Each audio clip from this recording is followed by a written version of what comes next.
जय हिंद साथियों। स्वागत है आप सभी का हमारे YouTube चैनल बीपीएससी एक प्रयास में।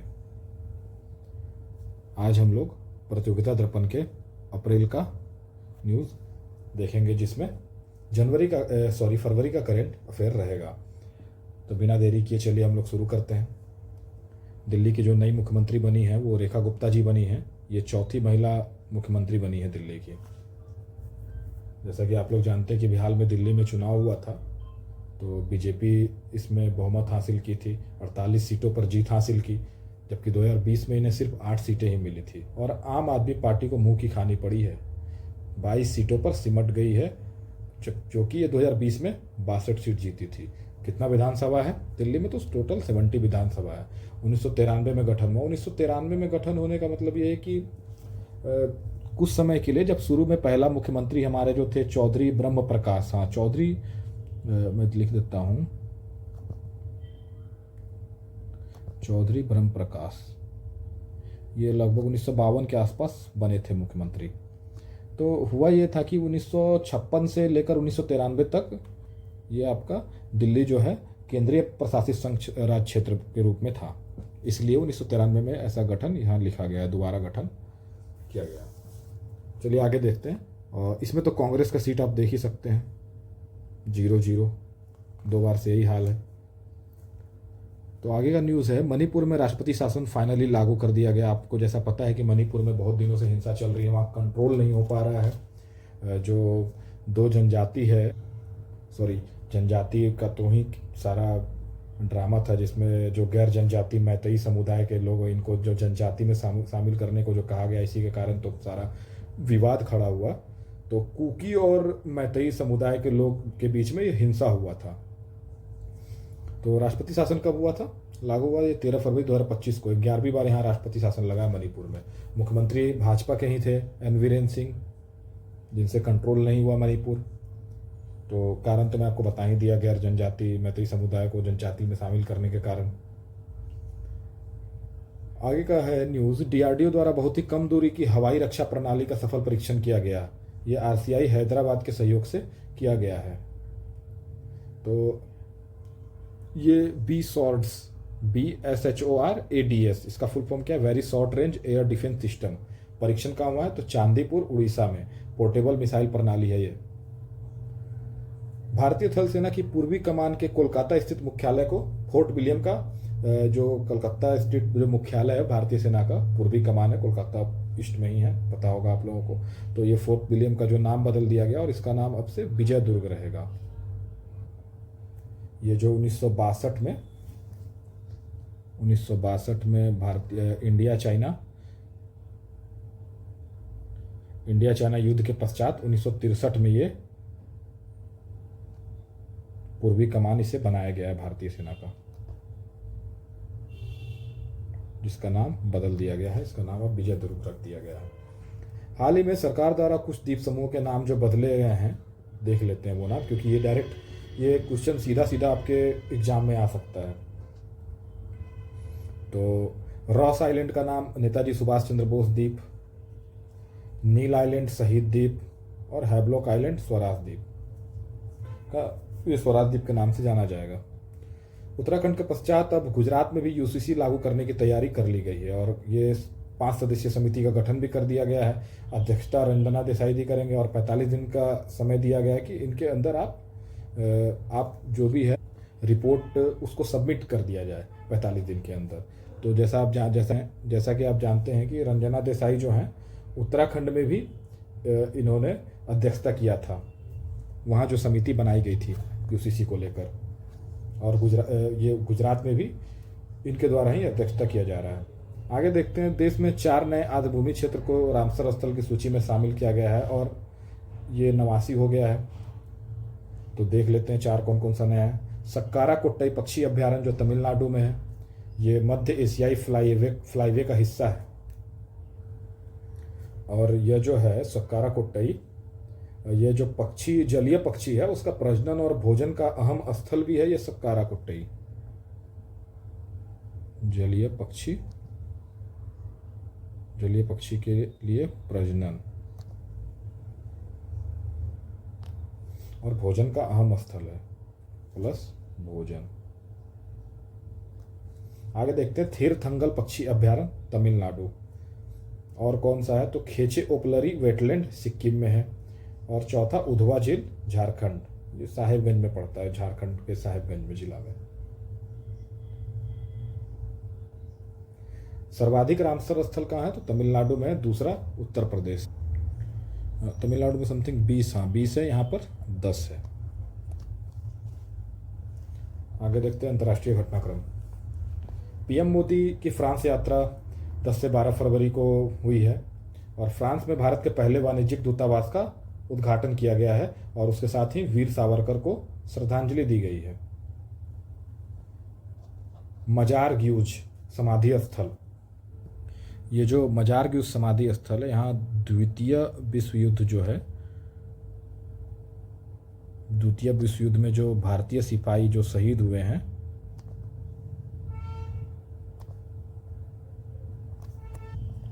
उन्हीं का समाधि स्थल है यहाँ पे। तो यहाँ पर भी मोदी जी ने श्रद्धांजलि अर्पित की। 2026 को नवाचार वर्ष के रूप में मनाए जाने का निर्णय लिया गया है। फ्रांस और भारत की सह-अध्यक्षता में एआई एक्शन समिट का तीसरा संस्करण जो है वो पेरिस में संपन्न हुआ है और ये पहला संस्करण ब्लेचली पार्क ब्रिटेन में हुआ 2023 में, दूसरा सियोल में 2024 में। आगे देखते हैं पीएम मोदी की अमेरिका यात्रा। ये द्विपक्षीय सहयोग के लिए यूएस इंडिया कॉम्पैक्ट, जिसमें सैन्य साझेदारी, त्वरित वाणिज्य और प्रौद्योगिकी के अवसर को उत्प्रेरित करना है। 10 वर्ष की रक्षा साझेदारी पर सहमति हुई है। वार्षिक व्यापार को 2030 तक $500 अरब तक पहुंचाने का लक्ष्य है। मोदी जी के द्वारा मीगा मतलब मागा तो ऑलरेडी ट्रंप के द्वारा दिया गया था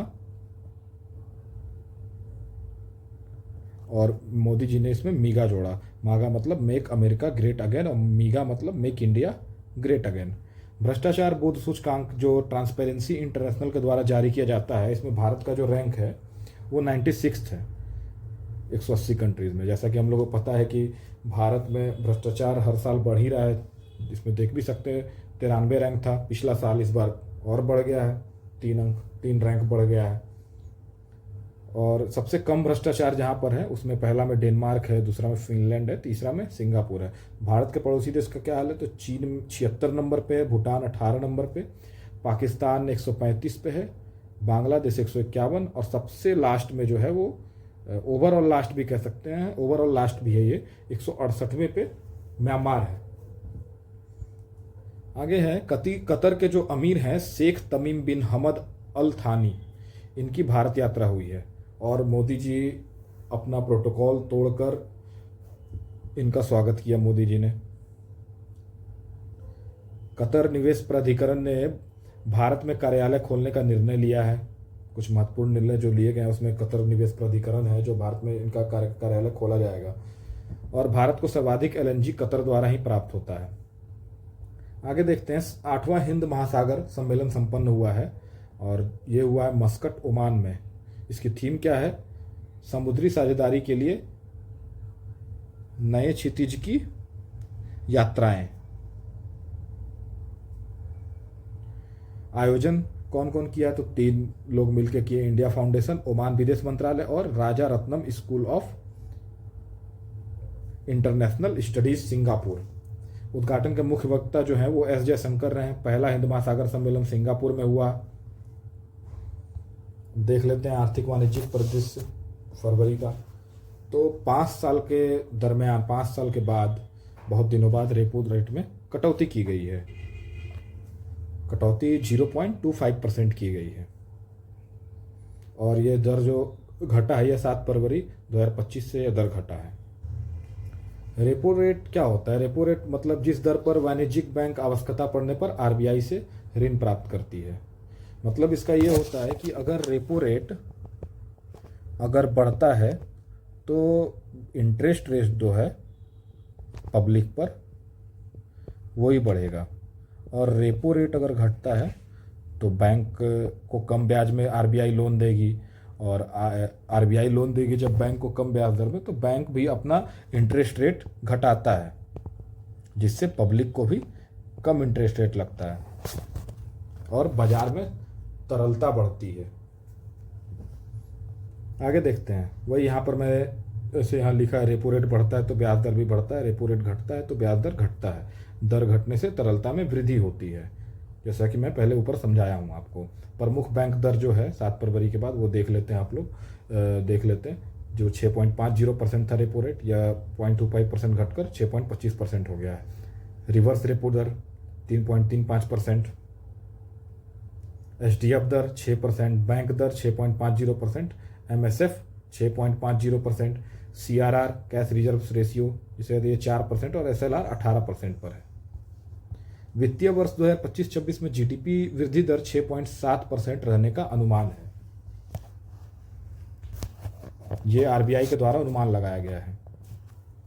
64 वर्ष पुराना आयकर अधिनियम जो 1961 का जो आयकर अधिनियम है उसके स्थान पर नया आयकर विधेयक 2025 लोकसभा में प्रस्तुत किया गया है।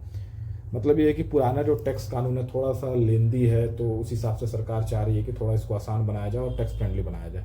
जैसा कि इस गवर्नमेंट में मुझे लगता नहीं है, जो अपनी जो वित्त मंत्री है निर्मला सीतारमण टैक्स पे टैक्स हर चीज़ पे टैक्स ही डाल दे रही हैं।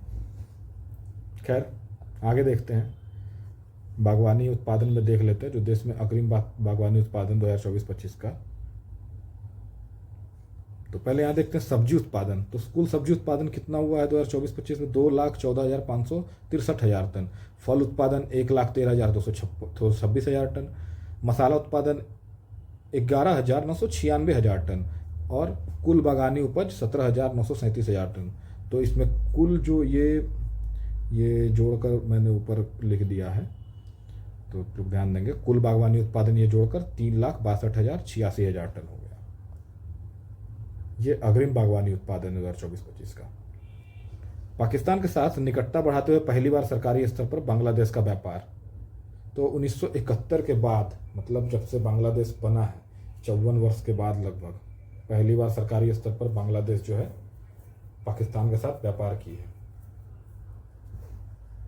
कह सकते हैं आप कि व्यापार कर रही है अलग बात है, लेकिन भारत से दुश्मनी कर रही है तो इसको कह सकते हैं विनाशकाले विपरीत बुद्धि। तो 50,000 टन चावल खरीदने की अनुमति बांग्लादेश ने पाकिस्तान के साथ किया है। आगे देखते हैं, विदेशी उत्पादों पर अमेरिकी राष्ट्रपति ट्रंप द्वारा नई टैरिफ नीति मतलब रेसिप्रोकल टैरिफ पॉलिसी लागू करने के आदेश दिए गए हैं। मतलब जो देश मेरे कंट्री पे जितना टैक्स लगाएगा मैं भी उसके कंट्री पे उतना टैक्स लगाऊंगा। कहने का मतलब सीधा सा इतना ही है। कोई वस्तु पर जो यहाँ से आयात होता है, जो निर्यात होता है, तो जितना टैक्स अगर अमेरिका निर्यात कर रही है भारत में, तो भारत जितना टैक्स अमेरिकी वस्तु पे लगाएगा, तो भारत की वस्तु जो अमेरिका जा रही है तो अमेरिका भी उतना ही टैक्स लगाएगा। आगे देखते हैं, नेशनल जल मार्ग 2 पर जोगीघोपा अंतर्राष्ट्रीय अंतर्देशीय जल टर्मिनल का उद्घाटन किया गया और ये सर्बानंद सोनेवाल के द्वारा किया गया है, जो जोगीघोपा असम में है। पहला वित्तीय स्वास्थ्य सूचकांक आया है और ये नीति आयोग के द्वारा जारी किया गया, इंपॉर्टेंट है, इसको ध्यान रखिएगा। ठीक है, ये पहला जारी हुआ है। 18 राज्यों को शामिल किया गया है। 5 प्रमुख उप सूचकांक है इसमें। तो क्या क्या है? व्यय की गुणवत्ता, राजस्व जुटाना, वित्तीय विवेक, ऋण सूचकांक, ऋण स्थिरता। और ये 24 जनवरी 2025 को जारी किया गया है। प्रमुख 5 स्थान कौन से हैं? उड़ीसा 67.8, छत्तीसगढ़ 55.2, गोवा 53.6, झारखंड 51.6, गुजरात 50.5। ये सब अचीवर राज्य हैं। और बिहार को 13वां स्थान मिला है। बिहार परफॉर्मर राज्य है 27.8 अंक के साथ। सबसे लास्ट में पंजाब है 10.7 अंक और ये एस्पिरेशनल कैटेगरी में है। आगे देखते हैं 2024-25 की राष्ट्रीय आय संबंधी का दूसरा अग्रिम अनुमान जो एनएसए के द्वारा जारी किया गया है। 2024-25 की पहली दोनों तिमाही में जीडीपी में वृद्धि क्रमशः 6.6 तथा 5.6% अनुमानित है। तीसरी तिमाही में वृद्धि दर 6.2% अनुमानित आकलित है। एनएसओ के द्वारा जीडीपी में वार्षिक वृद्धि जो है 6.5% बताया गया है। प्रचलित मूल्य पर जीडीपी 331.03 लाख करोड़ मतलब 9.9% की वृद्धि है प्रचलित मूल्य पर। और per capita income ₹2,05,579 79 lakh crore, sorry, 8.8% की वृद्धि। जीडीपी का जो फाइनल आकलन है वो स्थिर मूल्य पर 161.65 लाख करोड़ और वर्तमान मूल्य पर 268.90 लाख करोड़। शुद्ध राष्ट्रीय आय 2022-23 में 233.9 लाख करोड़ आकलित था और पूर्व वर्ष की तुलना में 13.3% अधिक है। जीबीए में योगदान देख लेते हैं। मैं इन सब चीज़ों का टर्म जो है जीबीए, जीडीपी और ये सब मैं अपने बजट वाले सेशन में बताया हूँ, आप लोग वहाँ जाके कवर कर सकते हैं। इससे आपका बजट का भी, बिहार बजट भी कंप्लीट हो जाएगा। ठीक है, देख लेते हैं। प्राथमिक क्षेत्र जो है प्रचलित मूल्य पर 19.7%, स्थिर मूल्य पर 2.7%। द्वितीयक क्षेत्र जो है 25.9% और स्थिर मूल्य पर 11.4%। तृतीयक क्षेत्र 54.4% और स्थिर मूल्य पर 9%। आगे देखते हैं। आरबीआई द्वारा न्यू इंडिया कोऑपरेटिव बैंक जो महाराष्ट्र में है, इसके कारोबार पर रोक लगा दी क्योंकि ये जो है घोटाले में शामिल हुई है। 300 समथिंग करोड़ के घोटाले के बाद जो है ये बैंक जो है घाटा में चली गई थी। घोटाला प्लस घाटा में चली गई थी, जिसके कारण आरबीआई ने इसके कारोबार पर रोक लगा दिया है। पीएम किसान सम्मान निधि जो है 2018 में घोषित किया गया था, 2019 से लागू किया गया। ये इसलिए मैं यहाँ पर नोट कर दिया हूँ क्योंकि ये 19वीं किस्त जो है इस बार पीएम मोदी ने जारी किया है। हालांकि ये इतना इम्पोर्टेंट नहीं है, लेकिन बस इसीलिए मैं इसमें बस ये लिख दिया हूँ कि ये कब घोषित हुआ और लागू कब हुआ। तो किसान सम्मान निधि 2019 में लागू हुआ है। फुल फॉर्म देख लेते हैं IMEC का, Indian middle east Europe corridor. तो ये जो है भारत यूरोप के बीच संपर्क रूट स्थापित करने का यह प्रस्तावित परियोजना है, जिसमें सड़क और समुद्र का रूट होगा। इम्पोर्टेंट अपॉइंटमेंट देख लेते हैं। NHAI जो है राष्ट्रीय राजमार्ग प्राधिकरण के अध्यक्ष जो है वो संतोष यादव ही थे। उनके कार्यकाल में 2 साल की वृद्धि की गई है। नीति आयोग के CEO जो हैं BR सुब्रमण्यम के भी कार्यकाल में 1 वर्ष की वृद्धि की गई है। प्रधान आर्थिक सलाहकार जो अनंत नागेश्वरन हैं, उनके भी कार्यकाल में 2 वर्ष की वृद्धि की गई है। मारुति सुजुकी के जो MD और CEO हैं ये हिताशी ताकुची, इनके भी कार्यकाल में 3 वर्ष की वृद्धि की गई है। भारत के जो नए मुख्य चुनाव आयुक्त हैं जो 26वें बने हैं वो ज्ञानेश कुमार बने हैं। ये राजीव कुमार के स्थान पर इन्होंने पदभार संभाला। तो 3 जो सदस्य हैं उनके साथ नहीं, तीनों मिला के ये इनको लेकर 3 सदस्य। ज्ञानेश कुमार जो CEC हैं, chief election commissioner. Gyanesh Kumar क्या हमारे तो chief election commissioner. Sukhbir Singh Sandhu हैं साथ में उनके सदस्य। विवेक जोशी हैं, ये चुनाव आयुक्त हैं। अवार्ड में देखते हैं BBC की सर्वश्रेष्ठ भारतीय महिला खिलाड़ी हैं मनु भाकर है। नामांकन जो है इसके साथ जो इनका नामांकन हुआ था, अवनी लेखरा का जो पैरा निशानेबाज है, और अदिति अशोक गोल्फ की, विनोद फोगाट और स्मृति मंदाना, इन चारों का भी 5 का नामांकन हुआ था। इसमें मिला है इनको अनु भाकर को। पहला पुरस्कार 2019 में PV सिंधु को मिला था। अन्य BBC अवार्ड जो है para sports women of the year जो है अवनी लेखरा को मिला है, पैरा निशानेबाज। Emerging athlete of the year Sheetal Devi जो पैरा तीरंदाज है। लाइफ टाइम अचीवमेंट अवार्ड जो है ये मिताली राज को मिला है क्रिकेट के क्षेत्र में। ग्रैमी पुरस्कार देख लेते हैं। जो 67वां ग्रैमी पुरस्कार 2025 का, ये लॉस एंजलिस में दिया गया पुरस्कार जो अमेरिका में है। सर्वाधिक 5 पुरस्कार देख लेते हैं। केंड्रिक लैमर, ये अमेरिकी रैपर हैं, इनको रिकॉर्ड ऑफ द ईयर और सॉन्ग ऑफ द ईयर दोनों मिला है।